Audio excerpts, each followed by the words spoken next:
Good morning, and a sunny day in Womber certainly, so I don't know what it's like everywhere else. Vic, good morning. Good morning to you, Chris. It's not quite, the sun hasn't quite woken up yet. It's sort of there-ish, but not There, quite. hope it's a day like tomorrow. Unfortunately, we've had a bit of trouble, and Wayne hasn't joined us this morning, so we're not going to be able to do an on the sofa. So what do you suggest, Vic? Well, why don't we, if anybody is there, and we hope you are, but if you are, what do you suggest we might do tomorrow?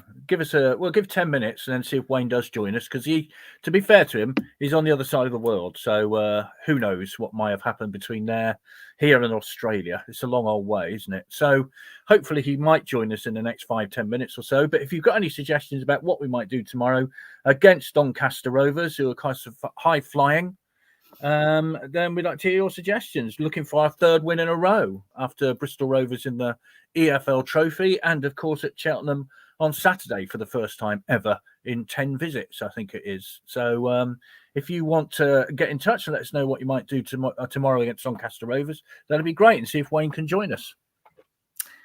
For me personally, I do hope that Namby starts again. As we said on the panel on Monday, very, very strange substitutions. But yeah, I hope he starts on Monday in midfield, and I hope Sean McGurk gets a maybe not a start, but some point, because I think he needs game time and a bit of creativity. I'd like to see how he played alongside Ollie Clark, really. Yeah, because Ollie Clark had a fabulous game, I think. He did. Yeah. What we want to see, of course, is a decent performance at home, because at home form this season hasn't been great, to say the least. So those who attend home matches will want to see some decent football tomorrow. Mm-hmm. So let's hope it comes right. Yeah. So what's your lineup tomorrow then, Vic? What do you think? Well, I'd pretty much go with the same starting lineup that we had at Cheltenham, to be honest with you. That midfield worked really well, didn't it? Of course, Joel Cottrell's coming back for international duty, so whether he figures or not, we'll see. Not sure on the fitness of some of those who've been missing recently, but it seems like something's spread throughout the squad, doesn't it? So yeah. They've all lost weight and everything, so it's been a bit of a severe one, I think. So yes, if only I could do the same, that'd be great. Not to I wasn't going to say that for myself, not for you. But yeah, of course, Harry Smith's back training. I don't know if he'll be back in contention, but he's certainly back training. So, and Jeff King, he may well be somewhere in the squad now after his very sad loss. Yes, of course. So don't know, but we got 31 people online.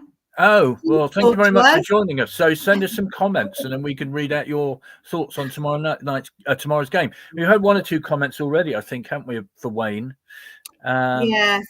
I haven't got them in front of me actually now. I put them to one side, but but we'll keep those for future, because we will get him on the sofa eventually. We will eventually when we can get the ship with the parts and that sort of thing. Yeah, this is a problem when you've only got email addresses for people. It's not as instantaneous as sending them a message on WhatsApp and it pings and you've got an instant answer. So but we hope everything's okay with him.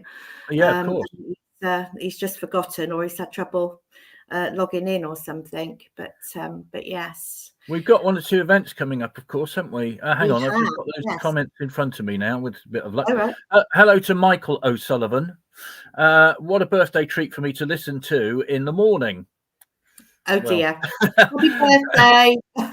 Yeah, happy birthday to you, Michael. Thanks for organising it, especially. Yeah, well, we did do it deliberately for you, Michael, but unfortunately the wires didn't quite reach between here and the other side of the world. I'm sure he'll wish me a happy birthday. Well, we'll wish you a happy birthday anyway. Always liked him for obvious reasons, not related. And my dad knew his dad through their work. So there you are. It's a lovely connection. Hello to Sharon. He was the first player I had named on my shirt, and it's still hung up in my wardrobe. We'll definitely be watching. Hi, Sharon. And it's a picture of the shirt as well. Sorry. Sorry. He says, ask him if he remembers the beehive in Carterton. We would, but we can't. Hello, Matthew. Top lad was Wayne. And hi to Guy. I always liked his style. And he's got a picture of a couple of the shirts hang up in his window. So that's nice. So thank you very much indeed for those. But if you've got any more comments you want to send us, then please do so. We've got a couple of events coming up, which we ought to talk about as well. On the 8th of December, Chris. Yep, on the 8th of December, we've got a memorabilia and programme sale. It's going to be in Bar 71, which is the away supporters room. So we'll have lots of programmes, memorabilia, books, that kind of thing. But if you know any dealers in programmes, I'll just clarify that, and they want a table, then we're saying they can have a table for £10. All the money we raise will be for Phoenix. So please, if you do have a bit of time on Sunday, the 8th of December, between 10 and 1, please pop down and see what we've got. There might be something special that you were looking for, and we can help. So we have got a list of well, Vic and I haven't. We're not. We haven't got that time to do a spreadsheet of all the programs we've got, but they're thousands. So Andy and Ray have done a spreadsheet of all the programs they have. And so if there is anything special that you're looking for, please get in contact, and we can see what we can do. Yeah, that'd be great. And the more people, the merrier, really, because it's the first time we've done this. We don't know what's going to happen. But if you are free to pop down to the county ground, it's free entry. Just come along and have a browse and see what's available. It would be great to see you. Maybe get some unusual Christmas present for somebody. The programme on the day that they were born, or the programme that their first match, or something like that. So yeah. And also, I know Paul Plowman and Dick Mattick are going to have a table, so that'll be interesting, because they've written several books, of course, on the town. Exactly. And Andy from old programs is also going to have a table as well, I think. So, fantastic. So there'll be plenty of opportunity to buy all sorts of memorabilia. And our dear departed Mark Waters, his brother James, is kindly going to donate all his memorabilia to the sale as well. So that'll be a rather lovely gesture to give as much to Phoenix Enterprises as possible, really. Of what there is a lot of memorabilia from Mark, isn't there? Signed shirts and pictures and all sorts. So hopefully. And then we're organising it at the moment. We've got a live event, pencil in the 14th of November, which is a Thursday, in the Legends. Mike Malarkey. Vic, do you want to explain who Mike is for people who don't know? Yeah, Mike is a very high. Sorry, Mike is very high up in the professional referees strata, if you see what I mean. But he was also a lines person or assistant referee in his time, and he was assistant referee in a World Cup final. Now, what he does a great presentation. He brings along, we've had him on the sofa some time back. Yeah. But what he does is he brings examples of what you think might be offside. And you're sitting there going, yeah, he's offside. And then he explains why they're not offside. And it's really interesting. And he'll explain why, all sorts of gizmos come into this now with VAR and all that kind of thing. So it'll be a really interesting evening. And what we'd like to do, if possible, is get as many of the local clubs along as possible too, so that you have a better idea of what the officials are doing during a game. Because we all sit there and go, oh, come on, he's offside. And then, of course, or she's offside. And then, of course, they don't put the flag up until the completion of the game, do they? The completion of the move. So all that will be explained by Mike Malarkey. We are in the process of organising that, but it'll be a fascinating evening. So if ever you wanted to know what goes through the mind of an official during a football match, that's the place to come and find out. Yeah, and it'd be great to get local referees and people like that in as well, because they can give their opinions as well, really. And it should be a fun evening. It's not going to be a formal presentation. It'll be audience participation. It will. And So- also, what he's done in the past is he brings along his World Cup medals, which are the same as the players get. So okay. if you ever wanted to get close to a World Cup medal, here's your opportunity, because he brings them all along and they're absolutely amazing. So please, if you've got an opportunity, we'll get the details out next week. Mike is on one of the things this week. So as soon as we sort it out, we'll let you know when it is and what time, etc. We certainly will. We'll put that on socials and on our streams as well. So we've got 48 people online. Please talk to us. If you don't realise, Wayne unfortunately hasn't been able to attend. So Vic and I are just taking the time because we got up early, especially. So we're just going to say, but we'd like to know what your lineup would be for tomorrow. Who should start, who shouldn't start.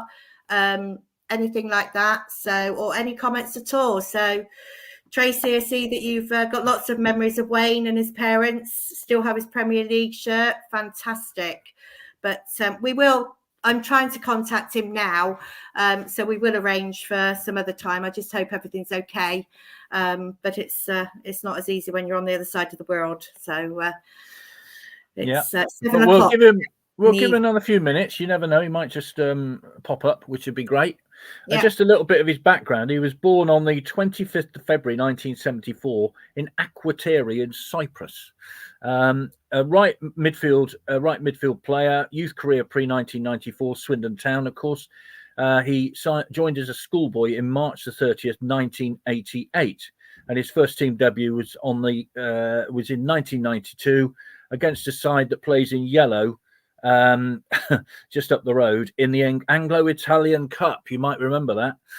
And the goal scorers that day in a 3-1 win are Craig Maskell, Nicky Summerby and Austin Barkley. I liked Austin.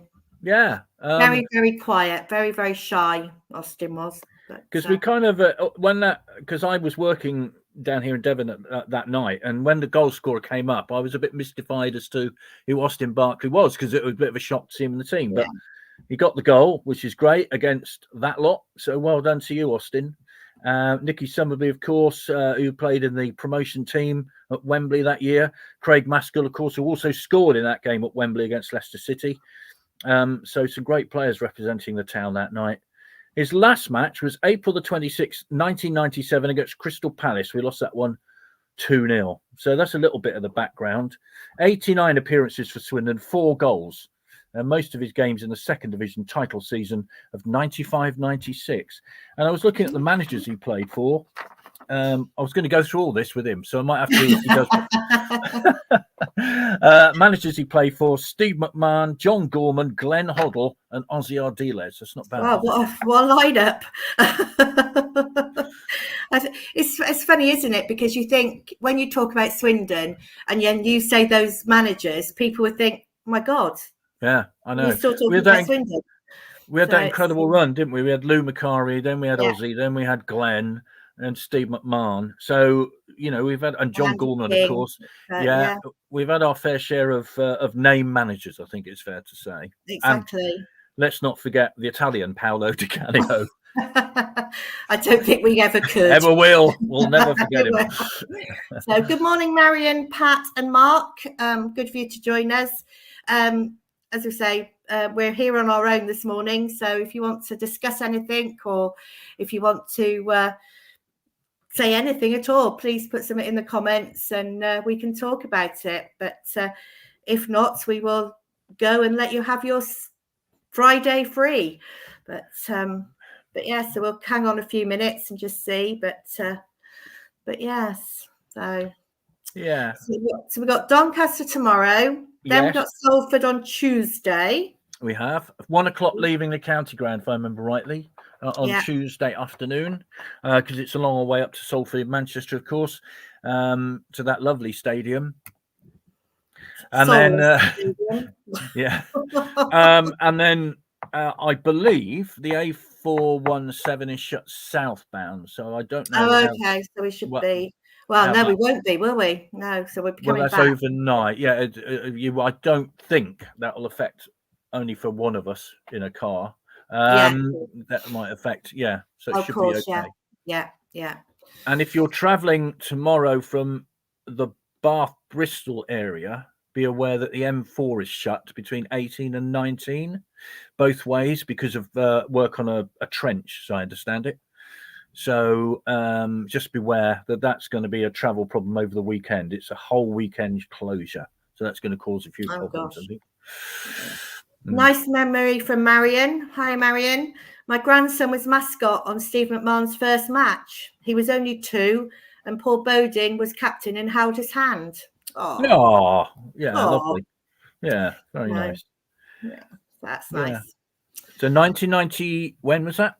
Do we know? I don't know. Marion, tell us when it was. I was just trying to think for Steve I McMahon's can't think because it must have been 90. 95. 96. Yes. No. Yeah. 94, 5 probably. Is that after the year after the Prem? Yeah. Because John Gorman was dismissed, wasn't he, after Bristol City when we lost 3-2.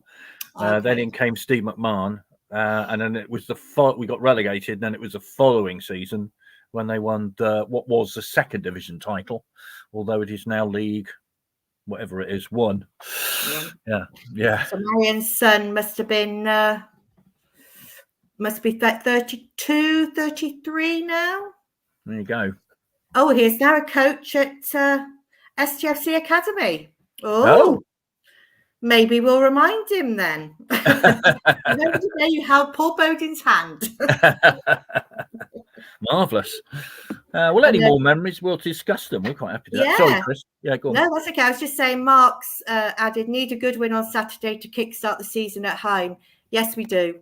As Vic said, we've had some good away performances in parts, but we certainly need a home one to get everybody back on track and everything. So hopefully it'll be tomorrow.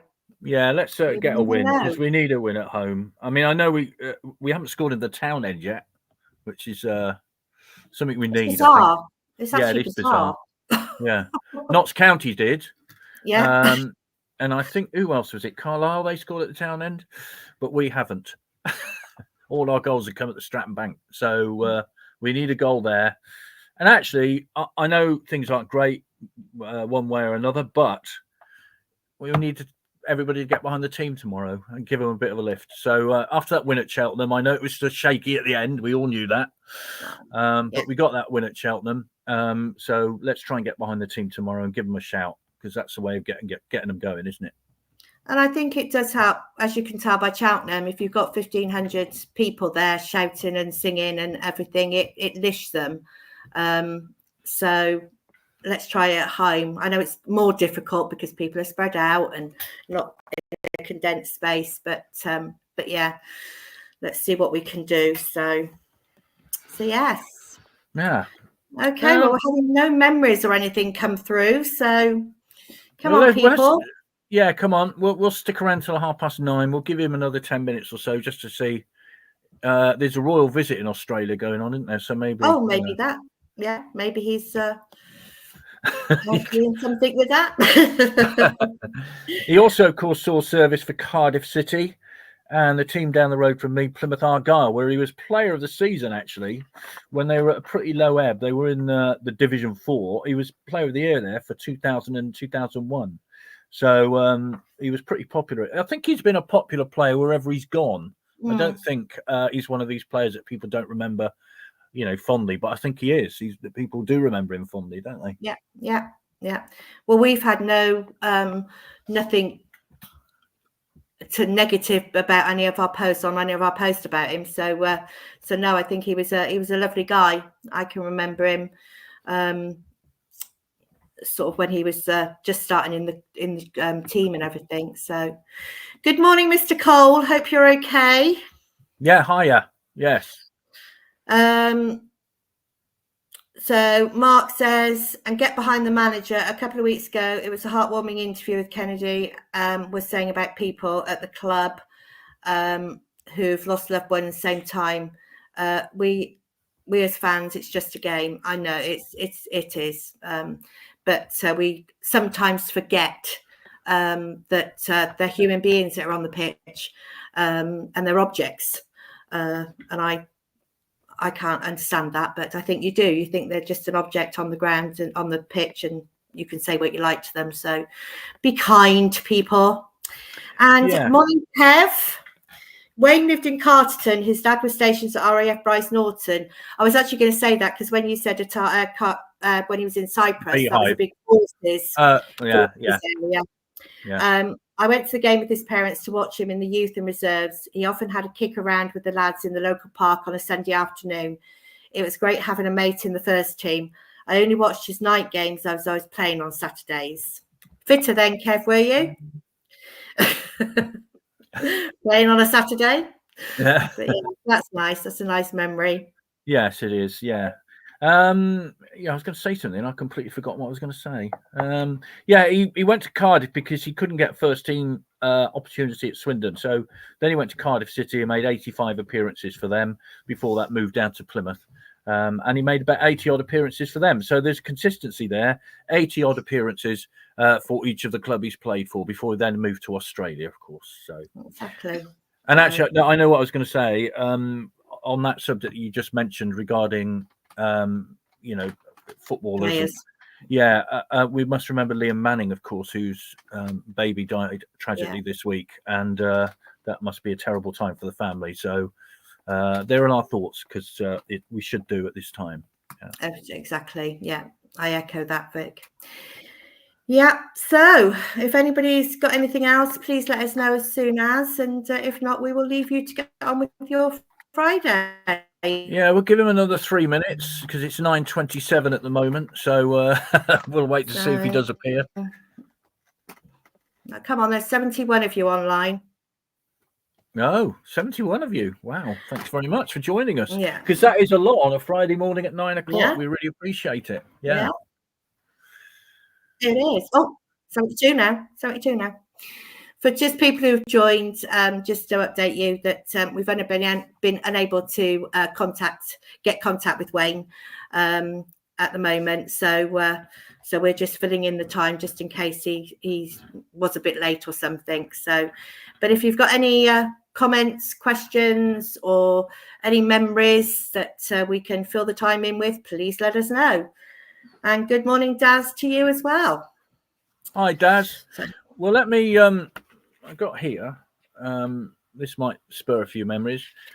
This is my first ever game, Swindon Town versus Walsall, 3rd of February 1968. There it is. Swindon won 3-0. Mel Nurse, Don Rogers, Willie Penman got the goals, and the Town team that day, Downsbrit in goal, Thomas and Trollope, of course, those two fullbacks, those wonderful fullbacks. Joe Butler, Mel Nurse, Stan Harland. Then this is in the old classic 2-3-5 formation that many might remember. This is some years ago. And then the front five were Heath, Penman, Terry, Pat Terry, Smart, Roger Smart, of course, and then Don Rogers. That was the Swindon lineup. Pat Terry went to Reading, I think, or came from Reading. I can't remember off the top of my head. But that was pretty much the League Cup final team of 1969 with one or two exceptions. Penman was a substitute at Wembley, of course. John Smith came in midfield. Pat Terry wasn't there. And then Peter Noble took his place. So pretty much the Wembley 69 team. Swindon's 12th man that day was Peter Noble. So there we go. He was a substitute that day. Walsall, Wesson in goal, Harrison, Gregg, the fullbacks, Athy, Bennett and Simpson. And their front five, Taylor, Jackson, Clark, Baker and Watson. And there's some lovely old adverts, of course. McIlroy's Restaurant, Banqueting and Ballroom. And that's where the official supporters club used to hold their dinner dances, wasn't it, in McIlroy? It certainly was, yeah. Before my time, yeah. Yeah, and if I remember rightly, it used to be the fact that you could pay so much for the dinner and dance, but so much for the dance. So I've often wondered whether you have to stay outside waiting for the dinner to finish. Wait for the dinner to finish so they'd let you in. Yeah, exactly that. And it's Hatton's News Agency as well, for those who might remember that. Is that still there, Hatton's? It's in Regent Circus. Regent Circus, no. I expect it's somebody else now, but I can't remember Hatton's there. No. And then there's the scoreboard. You might remember used to have letters on the side of the and a person used to come round and put the scores in at half time Okay. before the days of social media. So you've Yeah. got letters corresponding to fixtures, and then they come along and they put the score in at half time so that you knew what Right. Yeah. And Gosh. supporters club notes. Here we go. The Social Club had a busy cup tie with quite a number of Blackburn supporters for the match. The next round of the cup sees the Robins chirping against Sheffield Wednesday. Danny Williams tells me with approximately 6,000 seats available to supporters, anyone going to the match can almost be assured of a seat in the event. There you go. And also, the Supporters Club had a football team on a Sunday morning in the Sunday League. They failed to win the double against Portazan and lost by 3-2. A measure of the game can be given when I report that both goalkeepers were kept in action and there were many. Having got into the lead in the second half, Portazan, don't know, anybody from Portazan, let us know who you are, proved a little bit sharper in going for the ball. Nevertheless, the last 10 minutes could easily have provided the equaliser. The league leaders Acres beat the Social Club 9-0. So whether the Social Club had Acres, yeah. Whether the Social Club had a good night the night before, it sounds like they might. That's usually a Sunday morning football, isn't it? Yeah. Running off your hangovers. But, loads of stuff in here, which is great. And the Supporters Club annual dinner and dance will be held at McIlroy's Ballroom on Wednesday, the 13th of March, dining and dancing to the Dal Combo. And tonight's party night, because we used to have a party night at the Social Club, sees the welcome return of Ken Kitching and his band, always popular music makers. And on the Sunday, the entertainers after bingo will be the Master Sounds. Next Saturday, music will be by the Merv Gilbert Quartet. And on Sunday, the 11th, the Swinging Shepherds return again. Whatever happened to them? Well, exactly. If anybody knows. If anybody knows. Let us know. So we've got a picture of Willie Penman against Blackburn in the FA Cup. There you go. Oh, that. So we've got Daz says Pat Terry came from Reading. That's right. Yeah. And Nev, Wayne's brother-in-law, Ian, was a supplier of mine. Wayne got my son a signed poster of the team, which he still has framed. Oh, lovely. That's nice. Yeah. Whenever we get a chance to speak to him, we'll bring all his memories. And Daz says, I can remember the halftime scores. Chap in a white hat. How times have changed. Yes. Yeah. Is that when the Moonmaker used to go round as well? Yes. And there was a chap who had a tea urn on his back. That's right. So and they buy cups of tea from the bloke with the tea urn.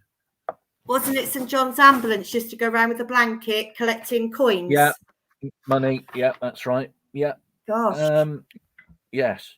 I'm just looking at the fixtures actually for the forthcoming few weeks. I wrote them out for the panel on Monday, and I know I've got them here somewhere. Doncaster second, 20 points from 11 games. 1-1 with Resurgent Crew last week. So they're going very well. Then we got Salford on Tuesday night, of course. Salford are 16th, 12 points in 10 games. They played, the last one played was 2-1 loss to Grimsby on Saturday. So we have Mr. Sullivan. Not grateful. Oh, do we? Oh, marvellous. Yes. Hi, there he is. How fabulous. Hello. You okay? How are you? We're good. Sorry. You've come straight on live. We've been just chatting, really. So you're actually live now to the nation. Well, the world. Okay? Oh, generally. I'm very good. Very good. Yeah. How are you? Yeah, all good. Thank you. Well, we're all right now. We got you. That's great. That's fantastic. Thank you very much for being there. That's brilliant. I know. My apologies. I just have to change my glasses, get the ones I can see in nowadays. Yeah. We've had lots of memories from you, from the listeners, but I'll let Vic do that with you. Right, I'm going to leave you in Vic's capable hands. Yeah, one thing if you want to stick those in comments, please, Chris. Sorry. Yes, I will. I'll put them in through. Yeah, I will. At the end, Wayne, don't go anywhere. Stay where you are when we go off live. Okay. No problem. All right. Okay. Easy. I'll see you later. Well, it's great to see you. Thank you for joining us. And whereabouts in Oz are you? I live in the Central Coast, which is literally about 45 minutes outside of Sydney. Well, I have to say, you've got a bit of an Australian lilt to your accent. Is that easily picked up? Isn't that funny? Yeah, I know. It's here I'm told that I sound English, but I'm quite well aware now after 23 years that yeah, unfortunately I've picked up the accent. Well, that's not unfortunate. It's where you live, so that's fine. So we'll get to how you were attracted to Australia a little bit later on. But just what are you actually doing at the minute? Are you still coaching? I am, yeah. Presently, I hold a role down at it's called Barker College, which is a big co-ed school down in Sydney, literally just north of Sydney, which is about 45 minutes from me. There's about 3,000 students there. It's co-ed, as I say. We run a football program there. My role is director of football at the school. We have about 850 kids take up football in the winter. So it's about 50 teams where we get going, and yeah, so that's pretty much my full-time gig now. Excellent. And I guess having come through the youth setup at Swindon, you kind of know what a young footballer wants, do you? Is that a fair thing to say? I hope so. I mean, like since I literally went straight out of playing straight into coaching, took up an assistant role in what is the A League here, and then did that on 2 occasions, and then I've gone into a couple of academies where I took up a role of head of football, the director of football, and then now I find myself overseeing the program in school. So I do revert back to what I learned and the people that I learned from.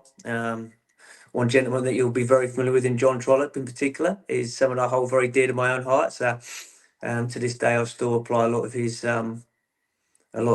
basic principles. Yeah, John regularly goes to watch the town, of course, at home as well. So what is it about John Trollope? Because whenever we speak to somebody like yourself who came through various stages at Swindon Town, there's never a bad word about John Trollope. It's always he taught them the good things in life. What is it about him, do you think? Yeah, look, it's quite funny. Only last Christmas I caught up for the first time in ages on a 3-way call like this with 2 friends of mine, Marcus Phillips and Andy Thompson, that were both in my youth setup. And we all talk, glowingly of John, but from different perspectives. I mean, I literally don't have a single bad word for him on everything that he taught me. I thought he taught me principles of life. And even then, someone like Marcus, who would even say back in the days when he was a youth team player, he's probably the one player that probably annoyed John more than anybody. And but he still looks back now, fondly of the life lessons that he taught him. So I just think John was what I'd consider to be one of the real genuine people in football that, as a young player, you just looked to straight away. You just knew where you stood all the time. It was very easy to follow. You worked hard, you were rewarded. You didn't work hard, you got told about it. It was very simple to follow, and I don't think you go too far wrong with his just general principles in life. I've always said he's years ahead of his time, not only in the way he played, because he was an overlapping fullback, of course, but his fitness was extraordinary, wasn't it? Yeah, I mean, it was ridiculous. Even as youth team players, and I have no idea how old. I think John would be similar age to my own dad. So we would have come into the youth team, and in those days, we could all run, but John would be out the front leading it, and it was he was just a phenomenal athlete, even then as a senior, retired pro, if you like. Yeah. Right, we're going to get to your career in a sec, but this is from Nev. Wayne's brother-in-law Ian was a supplier of mine. Wayne got my son a signed poster of the team, which we still have framed. So there you go. How about that? That's nice, isn't it? Fantastic. Yeah, right. Auto meters. Gotcha. Tracy says lots of great memories of Wayne and his parents. Still have his Premier League shirt. So another great memory for you. And as we were saying beforehand, before you came on, that actually all the comments we've got have been positive about you. So you're a very popular player, not only here at the other clubs you went to as well. So we'll go through that in a minute. But let's go back to the beginning. Wayne St. John O'Sullivan, is that right? It is Wayne St. John O'Sullivan. Nowadays I go purely by Sully. So much so that in midway through the wedding, when the celebrant kept talking about Wayne, in the end someone shouted out, "Who the effing hell is Wayne?"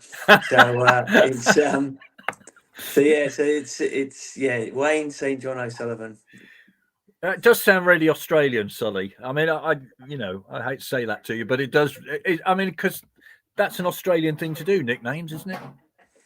Well, I think it was something just before I left England, but it was more my transition to Sully from Wayne was more based off the paranoia and the stick that I would get from, remember Wayne and Waynetta Yes. back in the day. So it was that kind of thing and that screeching sound. And when I landed here in Australia, when someone would say Wayne in an Australian accent, it would kind of go right through me. So I think Sully sounds a lot more easier on the ear when you're here as well.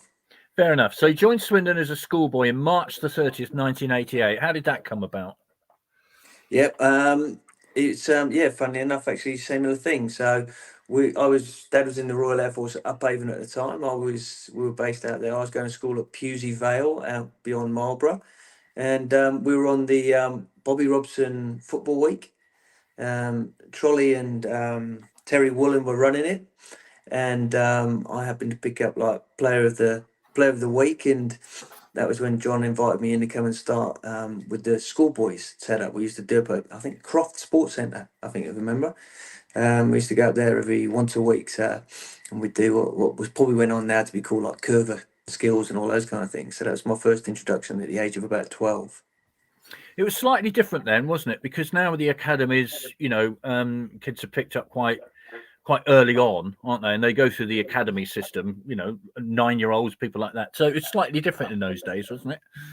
Very different, absolutely very different. I played with my friends, and when I finished school, which was, I left school 16 and a half, but by the time I left school, I went straight into an apprenticeship.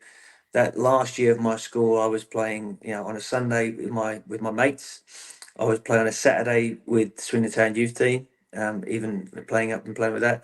Midweek, I'd come down and play in some other stuff for Swindon as well. I'd play for my county and my district. I played for a men's team. I've been Willenhall as well. So I was literally just playing games all the time. It was very less. There was a lot less structure, but for my mind, I feel that some of that could come back and do benefit. Was it always football for you? Was there any other sport involved, or was it always football? I played all sports at school. I ran well, and I ran at district level, county level, national level as well in 800 meters. And I played rugby, would you believe it or not, at school. But as a winger, were you a winger, or where were you? I'd fly half at the time in school. But I wouldn't go near it now. I see the boys at our school that do rugby now, and they're literally like they're man-child. So I wouldn't be anywhere near it now. But I did every sport at school, everything. And then, as I was leaving, it was just football. Well, more comments are coming in. This is from Mark, top player. Thanks very much for the memories. And then Kevin says, Wayne lived in Carterton. His dad was stationed at RAF Bryce Norton. I went to games with his parents to watch him in the youth and reserves. He often had a kick around with the lads in the local park on a Sunday afternoon. It was great having a mate in the first team. I only watched his night games as I was playing on Saturdays. So there you are. That's from Kevin Rose. Excellent. Fantastic. Yeah. I know you were born in Akrotiri. I guess that was because your dad was in the forces over there in Cyprus. Yes, he was. Yeah, and Kevin would have been around Carterton at the time when my dad was based there as well. I was born in Cyprus in '74, and the story goes that I was born in the middle of the what was then the Civil War, which is now obviously the divided Cyprus. We were, evacuated out. We were all out, and Dad stayed behind. So we lived there, and we lived in Gibraltar as well. When I was probably, I think, between the ages of 3 and 6, something like that. Wow, so it's quite experienced for a young kid, isn't it, to sort of live in these? A lot of people were evacuated out to Fairford, if I remember right. The RAF Fairford. Is that where did you come into? Did you go to Gibraltar, or did you come back to UK?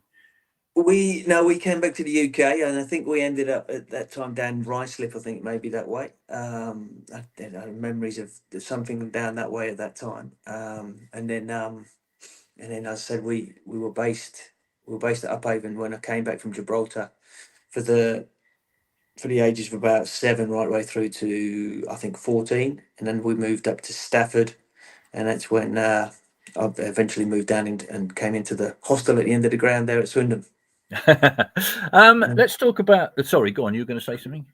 No, No. you go. Let's talk about then when you sort of edged towards the school to the first team. Now, your first team debut was on the 1st of September 1992 at a certain place that was a manor ground, I think, in those days. A team that plays in yellow, whose name escapes me, in the Anglo-Italian Cup. How was that? Yeah, it's funny because I think I said to you guys when you were coming on, I was like, I'll have a job trying to remember all this stuff, but now we're talking about it, it's quite vivid in my memory when going on the bus, as you say, from Swindon to Oxford. It wasn't that far, but I remember, it's Glenn Hoddle at the time, so I come back, sat down next to me and just said, like, you'll start tonight. So totally took me by surprise. I was not expecting it at all. And I remember it well. I can see it now. I can see the ground. I can see the slope that used to go from right to left at the Manor Ground. And I think I played behind. I think I played right back, and I played behind Nicky Summerby on the night. And it was fabulous. I was going to say the goal scorers Craig Maskell, Nicky Summerby, and Austin Barkley, a name that surprised many Town fans on the score sheet that day. So I mean, that wasn't a bad team, was it? I mean, that was a good time of the club's history. Yeah, really good.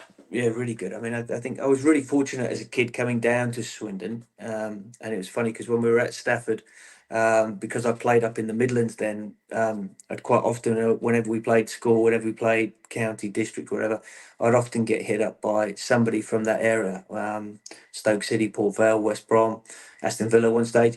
But I was always going to Swindon, predominantly because of Trolley and the loyalty towards him and the fact that, I had total trust there. And then secondly, because there was just this succession of like high profile coaches that were coming through at that stage. I went from Lou McCurry to Ozzy to then Glenn. So there's just like, well, it was kind of a really cool place to be, for such a small little unfashionable little club. Yeah, I was going to say, I've got the list here. I mean, Lou was there, John Gorman was there, Glenn Hoddle was there, Ozzy Ardiles was there, Steve McMahon was there. I mean, crikey, that's not a bad list, is it? No, that's right. It really was. Like, it was almost like a place where it particularly had that Tottenham connection for a little while there. But then it was very much a place where it seemed that young coaches would come to cut their teeth, Glenn brought a few players in, but how difficult was it to sort of break into the team? Obviously, he was keen to bring young players in, wasn't he? And my goodness me, some of the football played by the side that in that era, certainly with Ozzy and Glenn. Lou, of course, had his own style, which was successful. But how was it being a young player coming into all that? Yeah, it was funny because like in those days, it was like we would do everything together. So pre-season, I think in those days we were up at Allied Dunbar when Glenn was there. And so pre-season was literally everybody was on ground together. Everyone was doing stuff together. We were all very much in the frame from day dot. And I had a good pre-season that year. But then I wasn't getting a sniff at all. And then that opportunity kind of came along. And then I never got a chance again. And although I thought, say it myself, but I thought I had a particularly good debut that day. And we obviously played well that day. But it didn't happen. And ironically enough, at the end of that year, when contracts came about initially, Glenn didn't offer me a contract. And only recently somebody sent me a podcast of which he's on, with this high performance podcast, and he makes reference to the fact that he hadn't given me a contract, and then it was within a very small time frame. He changed his mind. Probably about 4 weeks later, he changed his mind and offered me a deal. That 4 weeks, though, how difficult is that? Because you're a professional footballer, then you've got to think about life outside of football, all that kind of stuff. How difficult is that 4 weeks? Yeah, it was funny. I went through a whole raft of emotions because I was very confident I'd get a contract because at that time I was captain, head boy. I played well, and we'd done really well in the reserve league that year as well. And I'd made my debut. Still, it'd be one of those patient things. It would just happen. And when he first told me, it was like, okay, I was shocked. But in the immediate moment, he asked me the question to say, what is it that we can do to help? And I said, well, that's quite simple. I've got probably 4 weeks. We have 4 weeks left of the season. I want to play every single reserve game. I'll deserve to play, but I expect to play, just because I'm not going to be at the club, because they'll give me an opportunity to show myself. If any trials come up, I'll go on trial. So it's true to his word. He said, yeah, no problem. I played those games. We played an obscene amount of games, I think, in that short period of time. And I went on 2 trials. I went to Bournemouth and I went somewhere else. And Gory actually came down and saw my trial, I think, at Bournemouth, if I'm not mistaken, because we were playing somebody who he was watching. I think it was someone connected to Tottenham at the time, I think. Sorry, Bournemouth at the time. And Tottenham. I was playing for Bournemouth against like a Tottenham reserve team, and had a blinding game. And it was when I came back from that particular time that's when they turned around, they changed their mind. But it was literally at that time I was just like, well, I only got one opportunity. It's football. It was one of those things, I think, at that stage, like, well, that's going to be part of the parcel. You're going to get accepted, you're going to get rejected. My first response was just say, well, give me every opportunity and I'll just show myself to someone else and I'll go somewhere else then. I actually said to him at the time, you're making a mistake, to Glenn Hoddle, of all people, a particular idol of mine. And sure enough, he pulled me in. I'd had my boots, I was walking out the door, and he just called me in. He said, listen, you're dead right. I made a mistake. I want to offer you a contract. And that was it. That was how quickly it could turn around, you know. Yeah, well, it's interesting because he started his Second Chance Academy, didn't he? Which are for players who are originally given, the heave ho, as it were, without a contract, and then he started that academy up. That's right, and he makes reference to that in that same podcast, and he talks about how difficult it was to kind of make those decisions, that he didn't enjoy that side of the game at all, and there's nothing worse for him to kind of deliver that. But he was also then very kind and said, like, it was great to see that someone like myself and many others have kind of come back from that, and just and he took a lot of pride in the fact that whilst it wasn't the greatest news initially, that he could see that kind of fall through. So I think he was motivated by the idea of giving kids like myself and other kids those opportunities, that second chance, as you say. Stellar season, of course, ended promotion to the Premier League. Looking back now, sometimes you think, well, was the Premier League good for Swindon or bad for Swindon? What's your opinion on that? Because it was quite a jump, and of course, this wasn't the days of huge television money, parachute payments, all that kind of stuff. What do you think, looking back on it? Yeah, I mean, look, you'd never turn it down, would you? No, given the no. opportunity again. So I think it was, you got to kind of live those things to know those things. And in hindsight, I'm sure the club and people within the club would do things a little bit differently. As you said, it's probably easier now for many ways, because like you say, you do come down, you do get the parachute money, so it's a lot easier to kind of rebound or at least settle. So it was very challenging in those times. It was a small squad in a huge competition. Everything was just a scale and a scale again above. It was a huge jump, so way beyond the capabilities of the football club at the time, but not one I think anyone will regret. But it clearly had an impact, obviously, into the following season as well. Sure. Obviously, relegation from the Premier League, famously letting in 100 goals, but famously that has just gone by Sheffield United. They conceded more than 100 goals, which is always a great thing, isn't it, for any Swindon fan? But how bad was that season, or how good was it? Looking back now, 30 odd points, I think. I mean, really, it wasn't a bad performance, was it? Not really, when you consider the complete gulf in, let's say, Yeah. everything, resources, even from the point of view, we went to Wembley that year, and it was ridiculous the amount of fans that came to Wembley. It was huge, right, for that promotion game. And if you think if we had the ability to have another grandstand on the end of it, you would have filled it easily twice over. But just not being able to do that, it just meant it was just impossible to compete at the same levels of those people and those clubs. So I think really every single game, everyone just had to play out of their skin, and in some of the games they went really, really close. It's just amazing when you think that 4, 5, 6 different results, and all of a sudden things can change. But it was a huge step every time. Glenn decides to go off to Chelsea, of course, and then John Gorman takes over. I mean, John was very much part of the backroom staff anyway, and I think he was kind of almost out the door going to Chelsea, wasn't he? But Ray Hardman persuaded him to stay. How much of a change was that? Yeah, it was huge change, because you went, obviously, from this huge figure probably at some distance to the younger players, I suppose, like myself, and that within the club as well, to somebody who was everybody's dad, and amazing human, John, amazing guy. Everybody loved him. Everybody wanted to do well for him. So it was a very different environment. Though. It was very closer, very much more. You'd get a lot more contact with the head coach than you would have done with someone like Glenn because of the stature of Glenn. But I mean, I loved every single minute of being under Gorey because he gave me lots of opportunities and I learned a lot. Yeah, obviously not a great time in terms of results, was it? Because relegation came again, down to the third division, and then Steve McMahon comes in. An interesting period in the club's history, I'd suggest. Yeah, I think Gorey was unlucky there because I do still to this day believe that Gorey could have probably settled in and kept the team up that year, but obviously decisions were made and there was the changeover. And then when then obviously Steve arrived and things were very very different a lot less of the family unity and a lot less of the closeness and a lot more old school. Very very cold, very harsh. Very very different kind of leadership.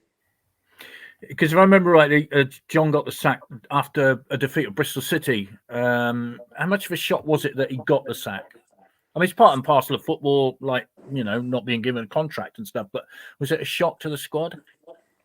It's hard for me to remember it to the day because I was very caught up as difficult as that was for the club at that time. I was just a young player that was just playing football for the first time regularly for a long time, first time ever.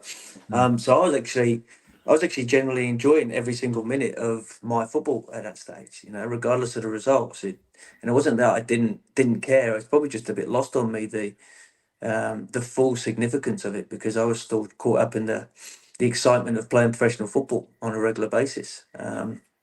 So when it did happen, I was really disappointed personally, and I know everyone else was. There wasn't anybody that wanted it to happen, and I think everyone probably shared the same opinion that it could turn around, and it could be.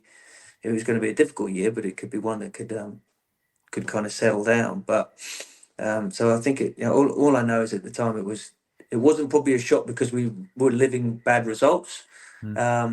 But we all felt that it could be turned around, and we felt that John was probably the man. 95-96, second division title. Tell us about that season, because I think you were, well, consistently in the team then, weren't you? I mean, how was that season? Yeah, it was good. It was great. It's my little boy actually. He has no idea that I had a professional football career. He he often says to me, "I'm too old to play football." But he asked me only the other day. Actually, said, "Dad, when were you in your prime?" And I said, "Well, yeah, that was probably it. 21 years of age in that year. I was turning 2021, and it was good. I mean, we had a very good team, very strong squad. Played good football. We had obviously Steve McMahon in the middle of the game, and leading from on the field. And I think, as I say, I did play. I was involved in pretty much every game. I think Wayne Ellison probably played more than me, but there wasn't really anyone else. But yeah, it was a good time. We had a nice blend. We had some really experienced players, Ian Culverhouse and these guys. Then we had other younger players that came into it. We had a group of us, probably about half a dozen of us, were all around that same kind of space. And then there was like a senior group of the Sean Taylors and all these kind of guys as well. Yeah, it was a really good squad. It had a really good balance to everything, and we had plenty of goals with obviously Flinny and Wayne and others. Promotions don't come around very often for footballers, do they? I mean, everybody expects professional footballers to have cupboards full of medals, but any medal you gain is done through hard work. It's not just something you get given, is it?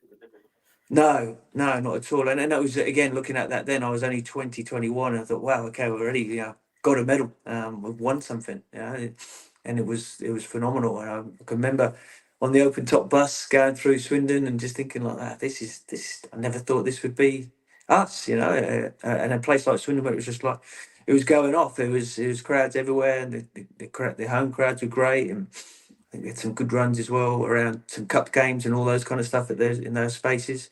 So everything was, just really riding the crest of a wave. The following season, then, was that a disappointment in terms of the lack of opportunities? Because obviously the jump up to the second division. How was that? Yeah, it was. It started again. It started at a flying pre-season again, and it was all looking really, really good. And then we had some experienced players come in, some great players, people like Mark Walters and those kind of guys. And he was actually a really good mentor for me at that space. And then I was in for 2 or 3 games, and out for a game, then in for 2 or 3 games. I don't remember. I'm trying to remember. I don't remember how many subs we used to have in those days, but it certainly obviously wasn't anything like it was now, right? I think it's 1 or 2. Okay, it's changed a lot over the years, hasn't it? Yeah, I know, and that's the harshness of it. I mean, if it was like it was now, then I'd probably play for Swindon all my career, because you just ride it out and just be like, well, you're gonna get game time, you're gonna get on, you're gonna get game time, you get your worth. Someone else will get injured or fall over at some stage. But in those days when you only had like 1 or 2 subs, if you were out of the squad and you weren't in favour, it was very, very difficult. And so I was looking back, I was probably a bit impatient, a little bit impetuous. And when I had a chat with the gaffer and just said, look, played it all last year, played 21s Ireland, ambitious. I'd heard some noise, I had some interest. Did all the wrong things that I would just encourage young players to just be quiet now and just get on with it. So looking back, probably be a little bit more patient. Well, you learn lessons, don't you, in life? I mean, that's the way it is. But we haven't touched on your international caps. I mean, 2 Republic of Ireland under 21 caps. How was that? I mean, you're recognised by your country, which is always a great thing, isn't it? Yeah, it's funny. It is. It was amazing. It was amazing because it was quite funny how it came about, because I actually got the call. From Steve to come in. He'd had a call from somebody at that time from the Welsh under 21s, and I'm like, I'm not Welsh. And they're like, well, because your dad was in the Royal Air Force, you have a British passport. Apparently, that somehow would qualified me to represent Wales. I'm like, but I'm not Welsh. So he's like, yeah. He said, so you're not interested? I said, well, I don't mean to be rude, but no. Like, and he said, so what is it then? And I'm like, well, Mum and Dad are Irish. That's the only one I actually want to be involved in. And to be fair to him, he said, well, leave it with me. I'll make a call. And I think I actually scored that week. I think it was the weekend we played Bristol City at home, and I think I scored around that weekend. And then it wasn't long after that I got a call, and all of a sudden I was in the Irish under 21. So he'd spoken to Jack Charlton and pushed some buttons, and all of a sudden I was there, and I was in camp with Shay Given, Irish under 21. He of course played for Swindon as well, didn't he? Not long before that. Exactly. Yeah. How was Jack? Well, again, like I remember looking lean like I was 20, and walked in. I felt like I was a 14-year-old kid, because I'd walk in and I'd see all these superstars at those days that played for Ireland. It was all like Liverpool, Paul McGrath, and all those guys. It was like, wow. I'm just like looking at all these blokes, and there's Shay. Like I think Shay was only like 18, 19, but he's like a man-child. Shay, he carried on like he was 48 already. And as soon as I walked in, he's called me over, and he said, come and meet Jack. And he's come and I meet Jack. I'm like, who? And then thinking he's going to play, and I'm meeting like one of the young kids, and he's like, no, here goes Jack Charlton. He's like, Jack, this is Sullen, this is Wayne. He's like, all right, how you going? I'm like, yeah, you good. And first thing he said to me is, you going out with the boys tonight? And I'm like, no, of course not. Why would I go out with the boys? It's Ireland. He went, you better do. And I'm like, right, okay, so welcome to Ireland, So all the professionalism that I was expected just kind of went, all right, it is really true about you, like, all right, okay. They were in for a good time. They were a lot of good players. They certainly had that, didn't they? I mean, my goodness me, what a spell they had under Jack Charlton. Incredible. Legend. Yeah. And the story goes, he never bought a drink in Ireland afterwards, did he? I can't imagine he would, no. So. Amazing. This is from Rob. Greetings from Singapore. It's great to stay in touch with home. Thanks very much indeed, Rob. Right, let's Cardiff City then. You get to move to the Bluebirds. Yeah. And you played a few games for them. 85 appearances for Cardiff. How was it? Yeah, it was an eye-opener. Again, I was lucky. First year was very, very difficult. I mean, that again came about because of the situation I was in at Swindon. It just got to the stage where I was so desperate, to be honest, because the end of my time at Swindon ended up with me just being isolated completely. I wasn't even allowed to train with the youth team. I'd get on a bus and go to the reserve games and not get kitted up, and it just got to the stage which like it was getting too much. And I was playing in a reserve game. Actually, we were playing Cardiff, and Russell Osman was playing. He was assistant coach at the time. He said, "Mate, what are you doing? Like, why are you not playing?" I'm like, "Don't know. Better speak to the geezer over there." And then he said, "Mate, just come. Like, why would you just play in this? Like, at least come, just play for us for a year. You bounce back, straight back up, go back up to Championship." Of course, I went, and it was a real eye opener.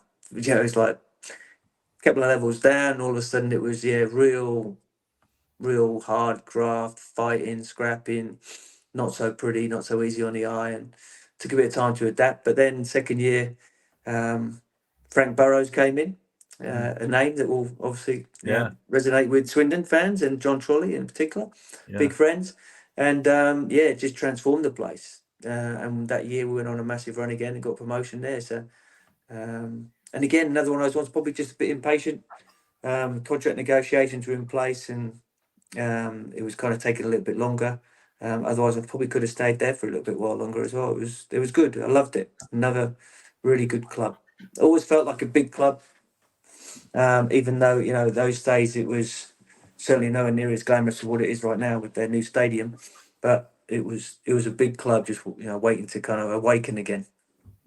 Bit like Swindon, really, in a way. Yeah. We're just waiting. We're waiting patiently. That's it. Hi, Tracy. Lovely to hear Wayne talk about his mum, a lovely lady. Yeah, thank you. I mean, parents are important, aren't they? For somebody like to make a wade into the professional game. You would know 100%. 100%. You're coaching at a school. I mean, how much work do parents put into that? It's incredible, isn't it? Yeah, they do, and you need it. Like my mum and dad, second to none. Like it was the running joke at any club that I went to that you just wouldn't buy a car off my dad because it had been everywhere and anywhere in the country. So, but yeah, and then the other running joke was "Oh, your mum's here, Sally, we can hear her," and so it was great. But never bothered me at all. She put her heart and soul into everything that I was ever at, supported everybody that I was associated with, would tell me some home truths, and let me know. And she didn't even have to let me know. I'd just get back in the car, and she'd just like, "That wasn't great, was it?" So she'd always just call it out when it wasn't there. And then every now and again she might tell me I did okay. But Mum passed away 2.5 years now, I think it is. Unfortunately, we lost Mum just off the back of COVID, so I didn't get to go back to the funeral.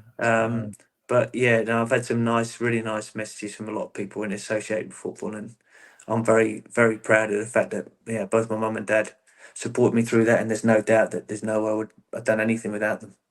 Yeah, well, our best wishes, because that was a difficult time for many people, but especially in that sort of situation as well. Thank you. So off to Devon. I live not far from Exeter, so Plymouth Argyle down the road, and a Player of the Year there too. They weren't where they are now, though, were they? They were kind of in a bit of a lull, I think it's fair to say. Absolutely, yeah. No, that's right. And again, same thing. Year one, difficult year one. Hodgie fully committed to it. Plymouth Argyle legend. Yeah, lovely bloke. I knew him through my work. I got to know him very well. Lovely chap, really nice. Yeah, legend of a guy.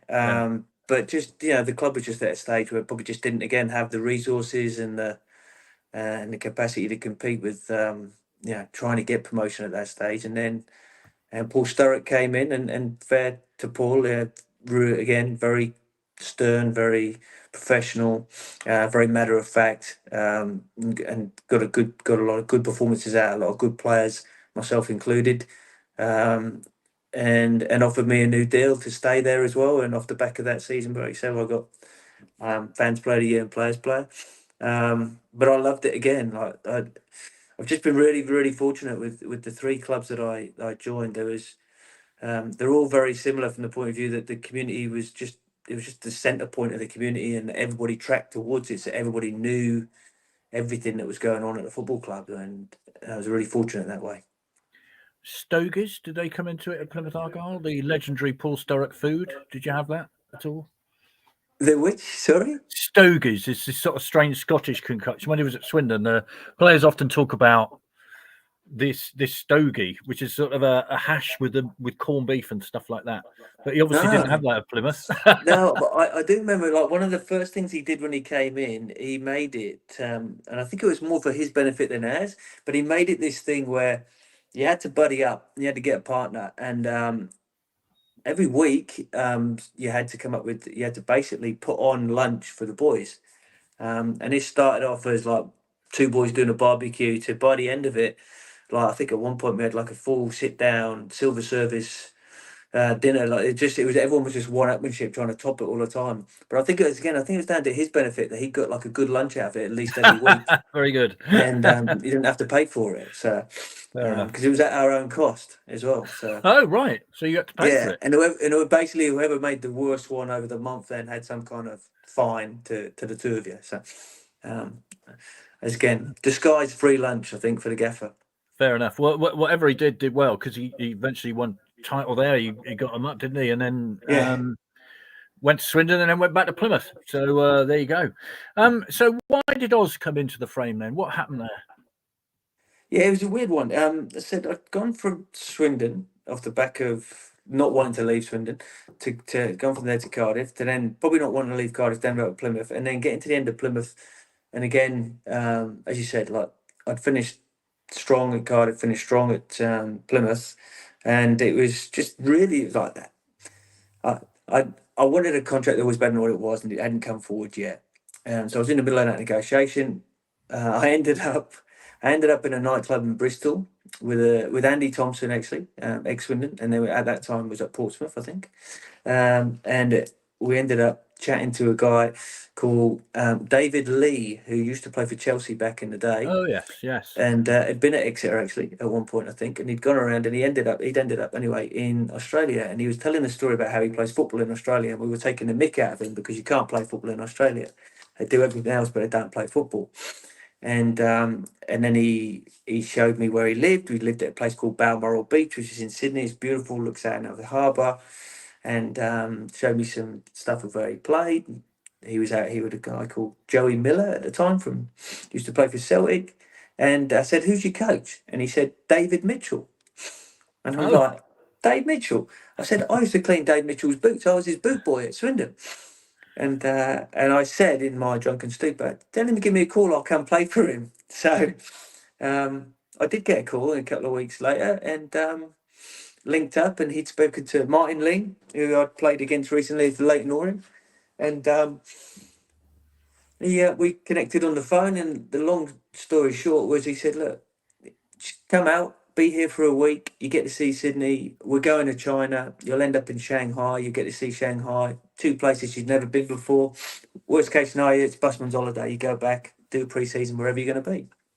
So I came out, gave it a go, and I actually almost ended up signing in China, actually, but off the back of the trial that I was actually on with Parramatta Power, they were called, and that's how I ended up here. So it's just like one of those unusual 6 degrees of separation, and you got Bristol to blame for it, and a nightclub. Dave Mitchell, what a player! I mean, that he was a great player, wasn't he, Dave Mitchell? And I think an underrated part of that Swindon Town success story, Dave Mitchell, just a terrific footballer.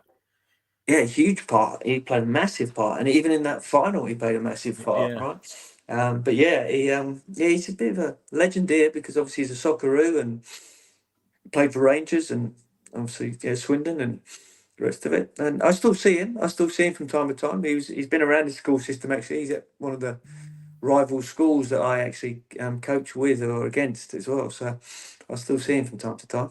Well, let him know that we'd love to speak to him on the sofa like this, if that's a possibility. Oh, he'd love that. Yeah, well, we'd love to catch up with him. That'd be great. So then, coaching in Australia, you've done a huge amount of that, and now you're where you are. So, is this it, or are you looking for something else, or what's going to happen?